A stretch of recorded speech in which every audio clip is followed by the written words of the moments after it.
अस्सलाम वालेकुम everyone, welcome back in another vlog.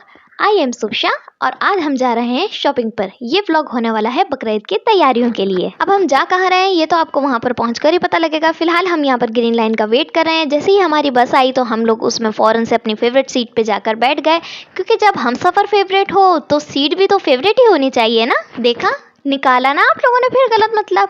नहीं नहीं भाई, जैसा आप लोग सोच रहे हैं ऐसा बिल्कुल नहीं है। मेरी फेवरेट हम सफ़र से मेरी मुराद है मेरी बेस्ट फ्रेंड, जो कि हर मोड़ पे मेरा साथ देती है। अब बातें तो बहुत हो गई, अब पहुंचते हैं डायरेक्ट मॉल के अंदर।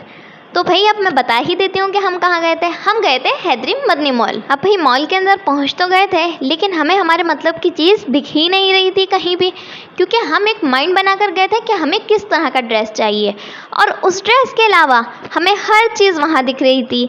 लेकिन हमें जो चाहिए हम तो वही लेंगे ना, फिर चॉइस की बात तो बनती ही नहीं है। लेकिन इतने ज़्यादा खाक छानने के बाद भी जब हमें हमारे मतलब की ड्रेस नहीं मिली तो हमने कहा चलो कोई और भी ऑप्शन देख लेते हैं। लेकिन इस मॉल के अंदर मुझे ईद कलेक्शन से ज़्यादा शादियों की कलेक्शन दिख रही है। भाई ईद कलेक्शन भी तो लाओ ना, ताकि हम भी कुछ खरीद सकें। और भाई फैब्रिक को तो पता नहीं क्या ही हो गया है, कोई भी लॉन कॉटन का फैब्रिक तो दिखता ही नहीं है ओरिजिनल में। हमने काफ़ी ड्रेसेस देखी, लेकिन किसी में फैब्रिक का मसला था तो किसी में कोई कलर कॉम्बिनेशन का, और इन सब में से हमें एक भी कपड़ा कोई पसंद नहीं आ रहा था जो हम ले सकें, खासकर अपनी ईद के लिए। हाँ, इस ईद पे मीठी ईद की तरह इतनी तैयारियाँ तो नहीं होती, लेकिन ईद तो ईद होती है ना। फिर जब इतनी ख्वारियाँ करने के बाद हमें कुछ भी समझ नहीं आया तो हमने कहा थोड़ा सा अपने दिमाग को ठंडा किया जाए, इसलिए हम लोगों ने ली थी चॉकलेट फ्लेवर की आइसक्रीम। लेकिन इसका भी टेस्ट कुछ कपड़ों की तरह ही निकला, इतना कोई खास नहीं लगा, जबकि मैं तो चॉकलेट लवर हूँ। मंदी मॉल से नाकाम लौटने के बाद हमने सोचा क्यों ना साइमापुरी मॉल का चक्कर लगा लिया जाए। लेकिन रास्ते में मुझे नजर आया ये घड़ी का स्टॉल। यहाँ पर घड़ियाँ बहुत ही प्यारी और रिजनेबल प्राइस में थी, और हर तरह की घड़ी थी, बच्चों बड़ों सबकी। रास्ते में यहाँ और भी स्टॉल्स लगे हुए थे डिफरेंट चीज़ों के। लेकिन उसके बाद आप वेदर चेक करें, क्या ही प्यारा मौसम हो रहा था।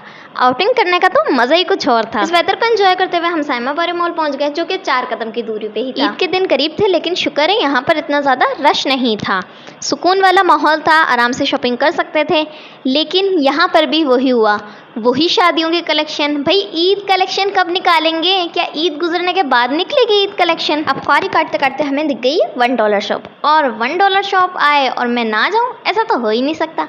तो $1 शॉप के अंदर हमने विजिट किया। काफ़ी मज़े मज़े की चीज़ें थी यहाँ पर, मतलब कि ऑनलाइन में आप लोगों को जितनी चीज़ें दिखती हैं वो यहाँ पर मिल रही थी सबकी सब, और रिजनेबल प्राइस थी। कोई इसकी प्राइस भी इतनी ज़्यादा नहीं थी, बल्कि मुझे तो ऑनलाइन के मुकाबले और दूसरी शॉप्स के मुकाबले सस्ती लगी, क्योंकि इसका नाम ही $1 शॉप था। यहाँ पर आकर मैं ये मार्बल शीट देख रही थी, लेकिन एक दिन पहले ही मैं ऑर्डर कर चुकी थी दराज से, तो यहाँ पर लेने का तो फ़ायदा नहीं था, तो मैंने वापस रख दी। लेकिन मैं कलर्स देख रही थी, क्योंकि मैंने वाइट में ऑर्डर की थी, तो यहाँ पर अगर दूसरा कलर कोई मिल जाता, सम लाइक वुडन प्रिंट, तो हो सकता है मैं ले भी लेती। और मुझे लगता है कि मेरे साथ ही होता है कि जब चीज़ मैं ख़रीद चुकी होती हूँ तो मुझे फिर उससे ज़्यादा अच्छी और ज़्यादा वैरायटी में चीज़ मिल रही होती है।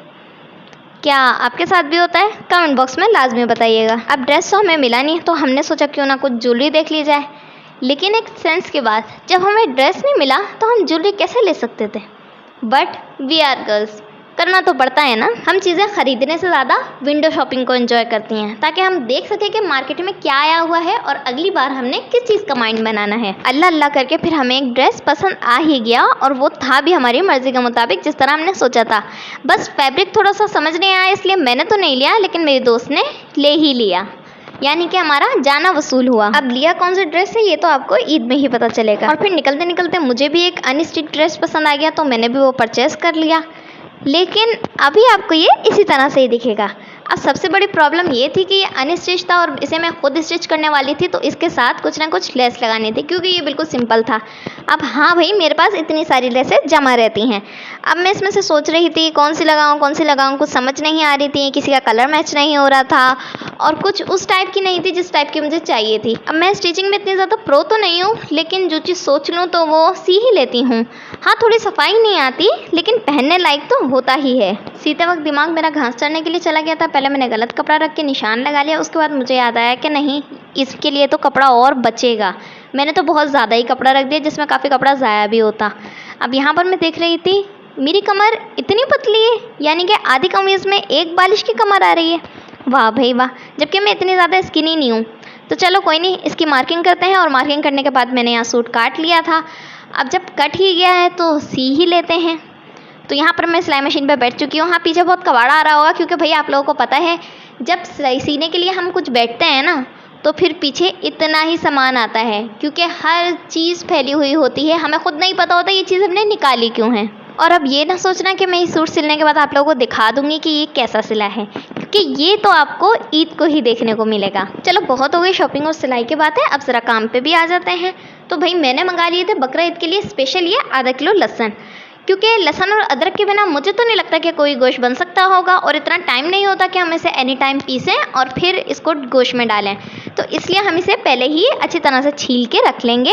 और इसको छीलना कोई आसान काम नहीं है, पूरा 1 घंटा लग गया भाई मुझे आधा किलो लहसुन छीलते हुए। एंड में मैंने थोड़ी सी हेल्प भी ले ली थी क्योंकि अकेले छीलते छीलते भाई मेरी उंगली में नील पड़ चुका था।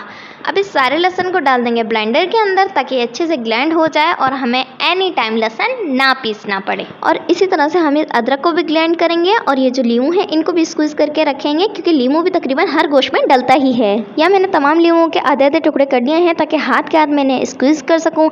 आप इसको स्क्वीज करने के लिए कुछ इस तरह का लेमन स्क्वीज़र ले सकते हैं और ये बहुत आसानी से भी मिल जाता है। अब लेमन जूस रखने के लिए हमें छोटी सी बॉटल की ज़रूरत थी। तो जो घर में सोया सॉस, सिरका और चिली सॉस आता है ना, तो ये मेरा चिली सॉस ख़त्म हो चुका था। इसकी बॉटल को मैंने अच्छे से वॉश कर लिया है। ये एयर टाइट भी है और ढक्कन से आसानी भी रहेगी। उसके बाद हमारी ये सब चीज़ें रेडी हैं। ये हमारा लहसुन का पेस्ट हो गया एयर टाइट कंटेनर में। उसके बाद ये हमारा अदरक का पेस्ट हो गया और उसके बाद ये जो हमने लेमन्स काटे थे ये उसका जूस निकला है। तकरीबन आधी बॉटल ये जूस निकला है, जो कि अच्छा खासा चल जाएगा क्योंकि 1 स्पून यूज़ होता है। और इसे हम रखने वाले हैं फ्रीज़र के रैक के अंदर। कितनी आसानी से यहाँ आ गया। बस मेरा थोड़ा सा अदरक का कंटेनर बड़ा था जो कि आसानी से नहीं आ रहा था, लेकिन फिर भी मैंने फिट कर ही दिया। अब ये तो हो गई खाने पीने की छोटी सी तैयारी। अब ज़रा घर की तरफ तवज्जो देते हैं। तो मेरे कमरे में जो चादर बिछी हुई थी वो बहुत ही ज़्यादा गंदी हो गई थी, तो उसे भी मैंने वॉश करके यहाँ पर सुखाने के लिए डाल दिया। और तकरीबन ये यहाँ पर ड्राई हो चुकी थी। और यहाँ पर ये दूसरी वाली चादर भी मेरी ड्राई हो चुकी थी। और ये कुछ टेबल कवर वगैरह थे जो कि मैंने वॉश करके डाल दिया ताकि हर चीज़ साफ़ सुथरी और न्यू दिखे। अच्छा, वैसे तो ये बकरा ईद है, लेकिन क्योंकि हमारे घर कुर्बानी नहीं है इसलिए मैंने पहले ही चिकन भी मंगवा के रख ली ताकि मुझे आसानी रहे और ईद पे खाना मैं टाइम पे पका सकूं। अभी तक के लिए इतना ही, मिलते हैं ईद पे। चलो भागो, बाय।